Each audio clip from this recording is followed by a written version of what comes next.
मेरा नाम ज्योति है और मेरी उम्र 32 साल है। मैं शहर में रहती हूँ। मेरे पति एक बिजनेसमैन है। मेरी एक बेटी है जिसका नाम अनु है। उसकी उम्र 21 साल है। मैंने उसकी शादी 4 महीने पहले एक अच्छे नौजवान लड़के से करा दी थी। लड़का नौकरी करता था, अच्छा कमाता था और अच्छे स्वभाव का भी था, तो मैं उसकी शादी अपनी लड़की से करवा दी। शादी की एक वजह ये भी था कि मेरे पति यानी अनु के पापा घर पर बहुत कम ही रहा करते थे। वो बिजनेस के सिलसिले में ज्यादातर बाहर ही रहते थे। घर में सिर्फ माँ बेटी दोनों अकेले ही रहा करती थी। मैं सरकारी स्कूल के टीचर हूँ और मेरी बेटी भी बैंक में जॉब करती है। मुझे मेरी बेटी के लिए ऐसा लड़का चाहिए था जो मेरी बेटी के साथ मेरे घर पर ही रहे, घर जमाई बनकर, क्योंकि मेरी एक ही बेटी थी और मैं नहीं चाहती थी कि वो भी अपने ससुराल जाकर रहने लगे। जब मैं अपनी बेटी का रिश्ता ढूंढ रही थी तो मुझे किसी ने बताया कि एक लड़का मेरी नज़र में है जो बहुत अच्छा खासा कमाता है और अच्छी नौकरी भी करता है। देखने में भी बहुत अच्छा है और अकेला ही रहता है। उस लड़के का कोई भी नहीं है तो मुझे अच्छा लगा। इससे बढ़िया और कुछ भी नहीं हो सकता। जिसका परिवार ही नहीं है वो आराम से हमारे घर पर मेरी बेटी के साथ रह सकता है। मैंने बिना देरी की है मेरी बेटी अनु और उस लड़के की शादी करवा दी। मेरे दामाद का नाम संदीप था। उसकी उम्र लगभग 24 साल की है। शादी के बाद मेरी बेटी अपने पति संदीप के साथ बहुत खुश थी। उन दोनों को देखकर मैं भी बहुत खुश थी। मैं स्कूल में पढ़ाकर शाम को जब घर आती थी तो मेरी बेटी और दमाजी दोनों अपना अपना काम करके घर पर आ जाते थे। हम तीनों बहुत अच्छे और खुशी रह रहे थे। अब मेरा घर पूरा भरा भरा था। अब किसी चीज की हमें कोई भी कमी नहीं थी। धीरे धीरे कुछ महीने बीत गए और हम तीनों आपस में एकदम घुल मिल गए थे। संदीप मेरा दामाद मेरी हर बात मानता था। वो मुझे हमेशा अपनी बाइक पर बिठाकर मुझे स्कूल तक छोड़ देता था और जब शाम होता था तो मुझे वापस लेने भी आया करता था। हम तीनों संडे के दिन मार्केट शॉपिंग करने या फिर डिनर करने हम तीनों जाया करते थे और बहुत मस्ती मजे किया करते थे। एक दिन अचानक से मुझे फोन आया कि मेरे पिताजी की तबीयत बहुत खराब है। ये बात मुझसे सुनकर रहा नहीं गया और मैं उन्हें देखने के लिए गांव जाना चाहती थी। मैंने अपनी बेटी अनु और अपनी दामाद संदीप से अपने साथ चलने के लिए कहा, पर मेरी बेटी बोली कि माँ बैंक में अभी बहुत काम चल रहा है, अभी छुट्टी नहीं मिल पाएगी। हाँ, आप अपने साथ संदीप को ले जा सकते हैं क्योंकि उन्हें छुट्टी मिल सकती है। अगली सुबह मेरी बेटी नहा धोकर ऑफिस के लिए तैयार होकर ऑफिस चली गई। मैं और मेरा दामाद भी पिताजी को देखने के लिए गांव पर निकल गए।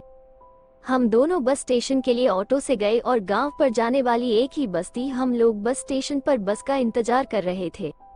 बस में बहुत भीड़ थी। अब गांव के लिए एक ही बस जाती थी तो कैसे भी करके मजबूरन हमें उस बस में चढ़ना ही पड़ा।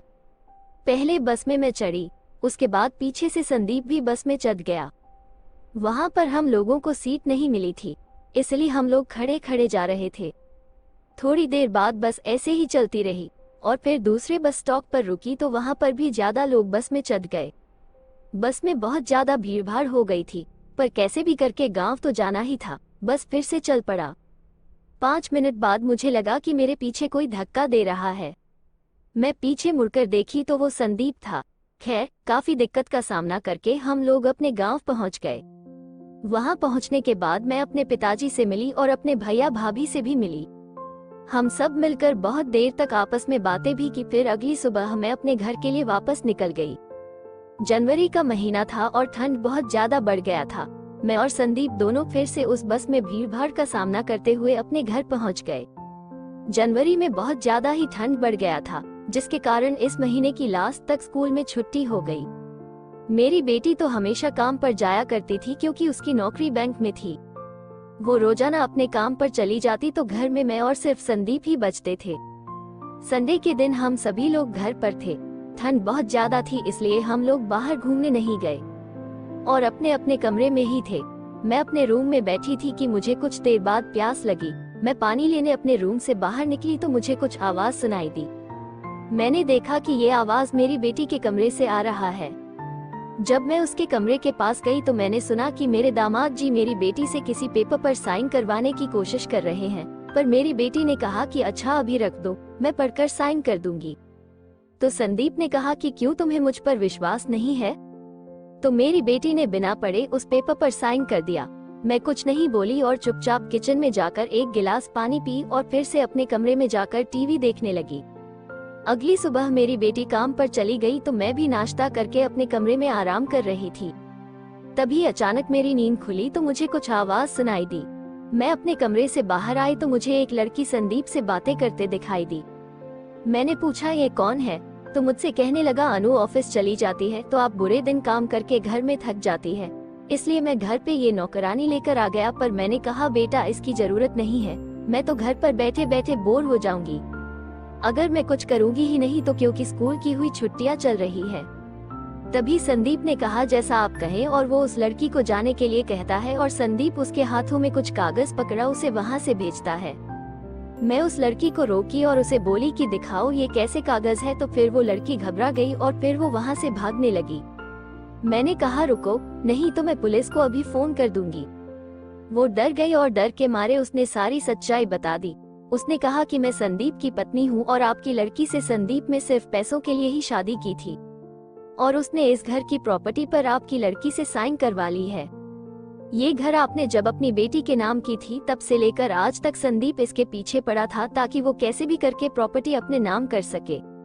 तो फिर मैंने कहा अच्छा, तो फिर तुम इतने दिन तक कहाँ थी और तुमने इसका साथ क्यों दिया?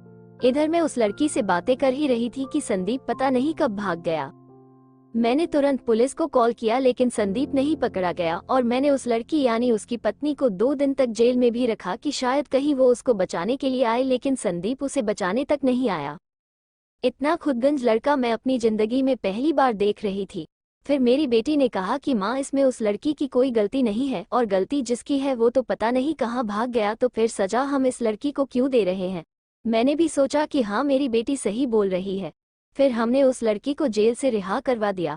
तो ये छोटी सी कहानी से हमें यही सीख मिलती है कि आप बिना जाने पहचाने किसी पर विश्वास न करें। दोस्तों कहानी पसंद आई